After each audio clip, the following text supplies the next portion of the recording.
मेरी भक्ति की सीरीज़ में ये पार्ट 4 है। पार्ट 3 मैंने आपको बताया कि कैसे फाइनेंशियली दिक्कत, मेरे पिताजी की कैसे मृत्यु हुई, कैसे उनका स्वर्गवास हुआ, हमारे घर पे तंत्र कर दिया गया, पापा सूख चुके थे, भक्तों के पास ले जाया गया, जवाब दे दिया, कैंसर हो गया गले में और वो स्वर्गवास उनका हो गया। मैं टूट चुका था पूरा, मेरी मम्मी बहनें दोनों की शादी करनी है।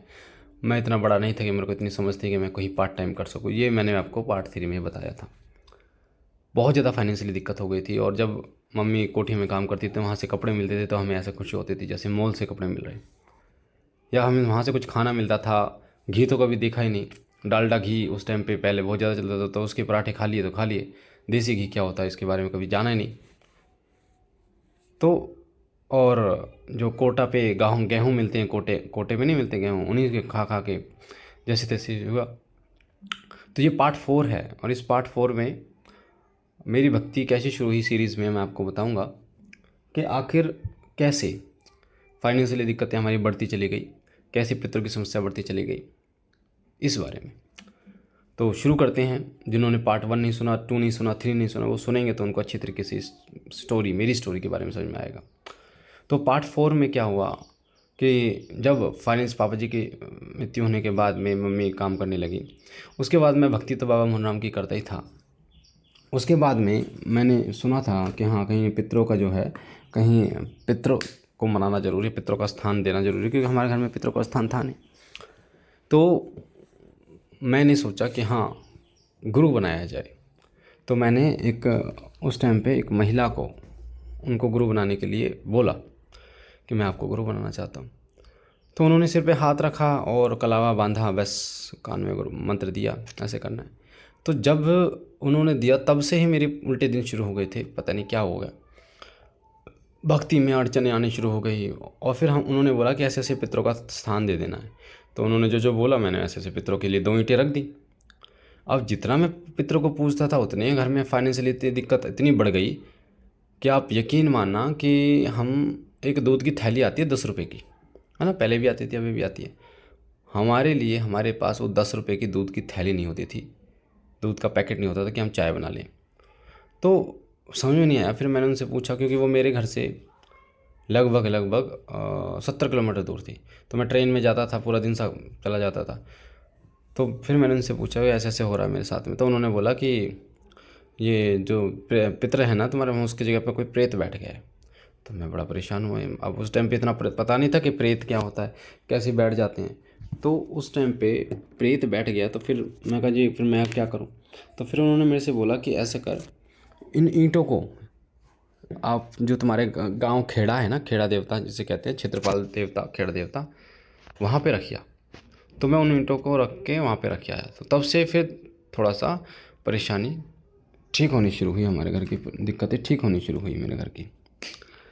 मतलब वो दिक्कत नहीं थी, फाइनेंशियल दिक्कत तो पहले से भी थी, पर वो दिक्कत नहीं थी कि मतलब आटे के लिए हम तरस रहे हैं। और उस टाइम पे फाइनेंशियली दिक्कत थी, जब वो ईंटें थी तो इतना था कि हम लिफाफे बनाते थे। मतलब मेरी 2 बहन, मैं, मम्मी। लिफाफे क्या होते हैं, जिसमें आप परचून की दुकान में जाते हैं ना, तो वहाँ पे सामान देते हैं। तो मुझे अभी भी याद है, 12 लिफाफे, 1 रुपये, 12 लिफाफे हम देते थे, जिसमें हमारा ही न्यूज़पेपर हमारे होते थे। और आटे की लेई बनती थी, आटे को उबाल कर पानी में, तो वो चिपचिपा हो जाता था, चिपक जाता था, तो उसके लेई कहते हैं उसको, जैसे फेविकोल होता है तो उससे अखबार चिपक जाता था, तो वो बनाते थे। तो 1 रुपये के 12 लिफाफे जाते थे, तो मैं दे के आता था लिफाफे। आज भी वो आंटी मेरे को जानती हैं। आज तो चलो, अब तो फ़िलहाल ऐसी परेशानी वाली बात नहीं है, पर आज जानती वो आज भी हैं कि जो लिफाफे, है ना। तो उसके बाद में लिफाफे दे के आते, तो हमारे हम, अब 1 रुपये के 12 लिफाफे हैं, तो 30-40 रुपये के पूरे दिन में हम बना पाते थे बहन भाई मिलके। और पूरी उंगली काली हो जाती थी, कई बार बनाते बनाते आँख लग जाती थी। तब जाके हमारे घर में, तब मान लो 10 रुपये की सब्ज़ी आ गई, 10 रुपये का दूध आ गया, ऐसे चीनी 5 रुपये, 10 रुपये की चीनी आ गई, ऐसे मतलब खर्चा चलता था। बहुत ज़्यादा करीब से गरीबी को देखा, बहुत ज़्यादा करीब से, इतनी करीब से कि एक एक रुपये की क्या अहमियत होती है। उस टाइम पे हमारे छत पे, हमारे घर पे टीनें थी और पानी टपकता था, खाना बनाने के लिए जगह नहीं होती थी, बड़ी मुश्किल होती थी। बंदरों ने और तोड़ दिया था ना, कूद कूद के टीनों को।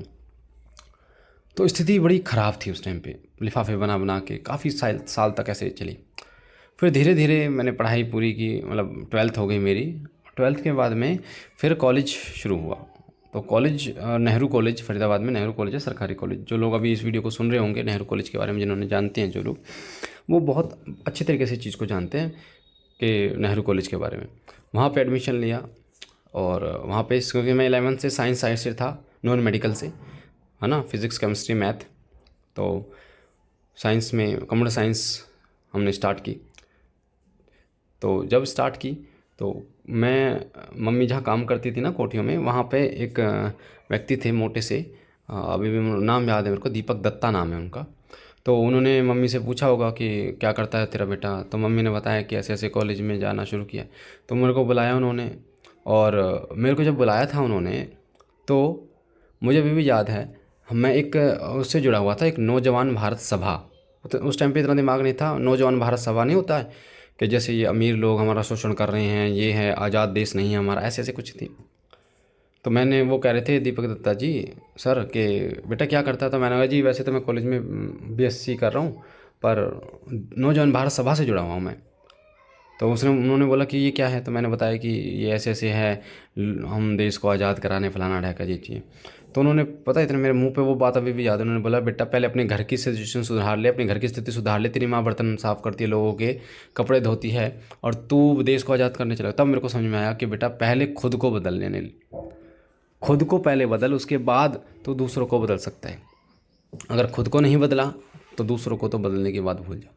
तब से मेरे दिमाग में एक बात तय हो गई कि पहले खुद को इस योग्य बनाना। और इन्होंने जो बोला है कि मेरी मम्मी जो है वो दूसरों के बर्तन साफ़ करती है, मम्मी को काम छुड़वाना है। तब उन्होंने एक मेरे को पार्ट टाइम के लिए बात करी कि पार्ट टाइम जॉब कर ले। मैं कहा ठीक है जी कर लेता हूँ। तो पार्ट टाइम जो राज फ्लेवर्स के नाम से एक कंपनी है, राज फ्लेवर्स, राज जीरा बनाती है वो, जैसे नींबू पानी होता है जीरा बनाती है, जीरा। तो उसका जो हेड ऑफिस है वो श्री गंगानगर में है। राज श्रोंज के नाम से होटल था उनका, 5 स्टार होटल, जिसमें हर महीने हमें जाना होता था रिपोर्टिंग करने के लिए। अब उसमें काम क्या होता था, फरीदाबाद में जितने भी परचून की शॉप हैं बड़ी बड़ी, जैसे ये हड्डी वड्डी का नाम होता है ना, कपिल दी हड्डी, ये होती है 1 नंबर फरीदाबाद में, 1 नंबर मार्केट में दुकानें हैं। तो वहाँ पे उनका माल जाता था, तो वहाँ पे मुझे डेमो देना होता था। डेमो मतलब मुझे फॉर्मल कपड़े पहन के मयू जग लेके उनके पास जाना होता था। तो अजीब सा फील होता था, लोग कहते थे भैया फॉर्मल कपड़े पहन के मयू जग लेके बंदा घूम रहा है, पर मुझे कोई टेंशन नहीं थी। मतलब मेरी जॉब स्टार्ट होती थी और वहाँ से कॉलेज के बाद में 4 बजे से, मान लो 4 बजे से शुरू होती थी, रात के 7-8 बजे, 8 बजे तक होती थी। तो मुझे 5,000 रुपये मिलते थे। और वो कैसे मिलते थे मैं बताता हूँ। तब मैं क्या करता था, वहाँ पर जाता था और उससे बात हो गई थी मेरी। तो वहाँ पे एक पानी वो बोतल लेता था राज जीरे की, और एक कॉपी में लिखते रहता था मैं कि जो भी खर्चा था, क्योंकि वो हम जब राजश्रोंज होटल जाते थे श्री गंगानगर, तो वहाँ पर जो वहाँ का RSM था वो हमें पैसे दे देता था लिख के कि भी इतना खर्चा। तो नींबू हमें उसको जो राज जीरा होता था, आज भी आपको मिल जाएगा 1 नंबर मार्केट या यहाँ पे राज जीरा आप बोलोगे तो, राज फ्लेवर्स के नाम से कंपनी। तो वो हमें मिक्स करना होता था, बनाना होता था नींबू वगैरह डाल के, बर्फ़ डाल के, और जो दुकान पे लोग आते थे उनको टेस्ट कराना होता था।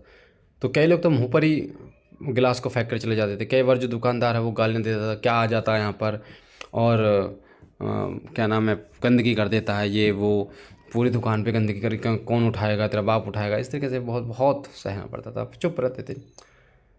उसके बाद में सेल भी चाहिए कि भैया आपने टेस्ट कराया तो सेल कितनी बोतल करी है, बहुत चीज़ें थी ये चीज़ें, है ना। तो ये अब पार्ट 4 है। पार्ट 5 में हम आगे बढ़ेंगे इस भक्ति की लाइन में।